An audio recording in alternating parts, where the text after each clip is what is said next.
Welcome to the pinching masterclass that I don't really care about pinching, but hey, I've been climbing for quite a while now, and when it comes to pinches, I know a couple things that maybe you don't know, and if you watch this video till the end, you're definitely gonna learn something that you haven't picked up before. Like for example, let me just dazzle you real quick. This right here is a pretty wide pinch. And if you have small hands, you may look at it and be like, no, I can't hold on to it because wide pinch, small hands, no fit. All you really got to do is go ahead and take that index finger, this one right here, right? And you eliminate it from the equation. All suddenly, it will make the pinch feel a lot better. You may not believe me, so let's go ahead and take a look at this instead. I come up with the perfect example to show how brilliant that ideology is. If we're looking from this black dot here, and this one here, let me show you. Okay, because when it comes to pinching, the limiting factor is which finger you decide to use in order to coordinate it with your thumb. You see that? Da, da, da, da, da, da, da, da. Most people, when it comes to pinching, will always choose the index finger. You see, the only problem with that is that index finger, not as long as fuck you finger. So we're gonna go ahead and take the fuck you finger, right? Let me show you. Index finger, thumb. That is as far as I could get my pinch to go. Automatically, you can already tell what's about to happen with this long ass finger right here. With the longer finger, bop, look at my thumb, bah. Look at all that distance. And all I really had to do was eliminate the equation of the index. Ironically enough, and pretty funnily enough, it goes all the way to the pinky. Like if you switch it to your ring finger, you kind of get a little bit more. And if you're like one of those people that has like a freakishly long pinky, then in exchange for like all this finger power, you can get like this stupid, super wide pinch that will probably never be used in climbing. But that's how you know. So just a quick recap on that so you don't forget, because attention span nowadays is what, -0? Big pinch kind of sucks if you have small hands. However, eliminating one finger will now force the pressure to be between the thumb and the ring finger, gives you like a centimeter or an inch of reach. Again, this could be taken even further by just going ahead and going to your ring finger, and can be taken the furthest by going to your pinky, but that's just not really, what's that word called? Applicable. Next, let's actually talk about what a pinch is and what a pinch is not. From my humble, true background of climbing for like 6 years and not calling myself a guy who's really good on pinching, a pinch, in terms of how to coordinate it with your fingers, is always about compression, right? A pinch is just one big old huggy. So with the one big old huggy in the pinching nation, right? You got going on, baby. Let's look at this pink hole right here. Maybe one of my most favorite holes on this wall. When it comes to pinching, you have the choice of where you want to put the pressure in your thumb. My bad, in your fingers. So obviously we're gonna use the thumb, no doubt in that. But are we gonna go thumb to index, or thumb to middle, or thumb to ring, or thumb to, you get the idea, right? When you're pinching a hold, the top 4 fingers are more or less always gonna hit the exact same spot right next to one another. So they're like that. The thumb, as you can see, is right now coordinated with the index finger and the thumb, obviously. Therefore, the main force that's happening is between these two. But the pinch is more than just these two. It's a variety of how you choose to use that thumb. So if I want to coordinate it with my middle finger instead, I could go ahead and move my thumb more towards that direction. If I want it to be a little bit more towards the ring finger for whatever reason, I can move it even more towards that ring finger. And now the main line of force is going between my ring finger and my thumb. And lastly, of course, you know where this is going. If I want to coordinate it with the tiny fella up there, I can go ahead and move this bad boy all the way to the left. And now all my pinching power is coming from my pinky and my thumb. So keep in mind that when you're pinching something, right, you don't always have to coordinate it with the index finger. You can always choose to go ahead and pinch it somewhere more towards the middle if you feel as if these two fingers pinching together will be more advantageous for the situation, as opposed to just pinching with the index finger right here. In fact, I'm just gonna say it right now. Pinching with the thumb slightly more towards the middle will give you more force going down these two fingers, and I think that right there will create a stronger pinch, as opposed to just mainly focusing on the thumb over here. I got to make that into a short.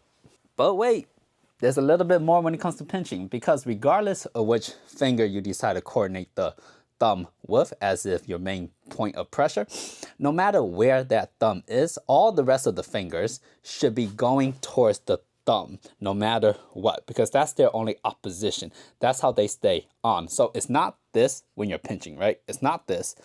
It's all the fingers, regardless of where the thumb is, goes directly towards the thumb. In this example right here, it's damn near impossible to tell that that is exactly what I am doing here. But all these fingers right here, they're not going directly downwards into the hold as if I'm just pulling on it without a thumb. What's happening is, because I'm in this line, index is going towards thumb. Cool, excellent, great. Middle finger is going towards thumb. Cool, excellent, great. Ring finger going towards the thumb.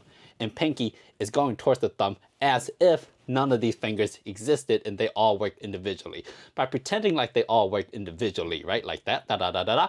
And then actually combining it and then forcing all four of these fingers to become like one giant ass finger and pushing it directly into that thumb. It makes the pinch feel that much more secure instead of just grabbing it and squeezing. Squeezing, while is great, it's all about where is that force of direction going in relationship with your thumb to turn this into a compression. What makes pinches something that I really don't care about to focus on, nor what I ever say is a strength, is most pinches aren't pure pinches, because my pinching power off the pinch block is like 70 pounds, whereas my crimping power off 20 mil is like 150 pounds, which just doesn't add up. And the reason why it just doesn't add up is because climbing isn't just pure pinching. It's compression, because you always have body parts working, right? For example, I got this nice red pinch here. Really good, really excellent. I'm never gonna climb this straight on like that. That's just insane. That's ridiculous. Why would I do that? That's a waste of energy. And look at this blue pinch all the way over here. Can you see that? Hopefully you can. This blue pinch over here. Same thing. I'm never gonna climb it straight on like that. That's just ridiculous. What am I doing? That's crazy. So what do we do when it comes to pinches, right? Doesn't matter the hold you're using along with the pinch, as long as you have another hold, which you will probably have another hold if you're climbing. And the thing here is you always want to create compression. A pinch is nothing but a side pull. At least this one is. I'll show you how to do it with the other one. A pinch is nothing but a side pull that you use your thumb on and you pinch, which definitely does make it a lot better. All right, don't forget that. But because it's a side pull and you have another free hand, if I go to another hold, let's say right here, what I'm doing now is I'm not pinching like that and just holding it. No, that'd be ridiculous. Why would I do that? What I'm doing now is I'm either A, sagging all the way over here, or B, sagging all the way over here, or C, I'm now compressing both of them together to the point where I could levitate off of the ground. And I'm definitely not doing that unless I have another hold.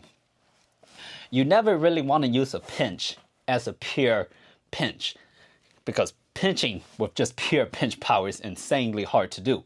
You want to turn it into a side pull if applicable, or compression at all times. Now right there was a very easy example of how I did it with two really good pinches. What happens if I get a little something like this, and let's say I get this gray crimp over here that you may or may not see. All right, so I have this crimp over here now, and I still have the good old pinch here. What happens in this situation? Because you can't compress off of a crimp, except yes, you can compress off of a crimp. In this situation, I'm either A, doing that normal, treating the pinch as one big old giant side pull and leaning all the way to the left, or B, I'm gonna take my left hand, I'm gonna dig it into this crimp right here really hard. With it dug into it hard and I have register, I'm now gonna bring my elbows together, right? Elbows together as if I'm hugging it, and that hugging action will create a sense of compression, turning this pinch into what is just a pure pinch into a compression. Again, I must repeat this repeatedly, honestly. Don't treat a pinch like a pure pinch. That will just make it extremely difficult to hold. Treat it like a compression or a side pull, and no matter what, because this is climbing and you have two hands, always apply a little bit of compression. Speaking of that, that just doesn't only go for pinches. Honestly, it goes for any type of hold. Like if I'm on two crimps like this, sure, I could just pull directly downwards, but that's not cool. That's kind of hard, honestly. Instead, what I want to do is I want to take these two holes and I almost want to squish them together. This little bit of squishing action right here, just a little bit, not too much. It will actually tighten my body up a little bit more and a lot better than if I was just to go ahead and just completely pull it downwards. That just creates a little bit of tension. That's just a little bit tidbit. Now you know. Next. This is perfect. If you look here, we have this giant blue ass pinch. Excellent, perfect. Horizontal. What do we do if we have a giant pinch? Treat it like a sloper. Oh, big old giant pinch. That's above my head. Do you know how to hold slopers? That's right. You get directly beneath that thing, right? Straight arm directly beneath it. And of course, because it is a pinch, by actually adding the thumb, it will make it a lot better. But likewise, even when we're in this downward position right here, if I have like another hold to mess around with, damn, it could be any hold. Let's just say it's this black hold right here that's really small, scrunching and pretty bad. What I can now do is either the exact same thing I did when I was using these bigger pinches. I'm gonna turn this into a compression, like a mouth biting down on one another. Lower jaw, upper jaw, make it clamp together. And now, by going up and going down, the two forces, that's gonna create incredible tension within my body, and it's gonna make me feel super secure. So that's option A. Option B, I already mentioned it. It's just to go ahead and treat it like a straight on sloper and go directly beneath it. One more time, what's the key thing about pinches? Never treat a pinch like a pure pinch. Always find a way to turn it into a side pull or a compression. I feel like I left something out about pinches, but hey, that's a lot of pinching information, and hopefully now when you go do your pinching work or your pinching climb, it's not, hey, I'm really bad at pinches. It's more like, hey, how do I turn this pinch into a side pull, into a compression? I mean, because if you try to climb with just pure pinching prowess, you're not gonna do so well. However, your side pulls are infinitely stronger. Your compression is 100% stronger. So turn a pinch into those and you'll find yourself to be in a lot better situation. Again, don't forget the finger direction thing is very, very important. And don't forget where you place that thumb either. Now you know.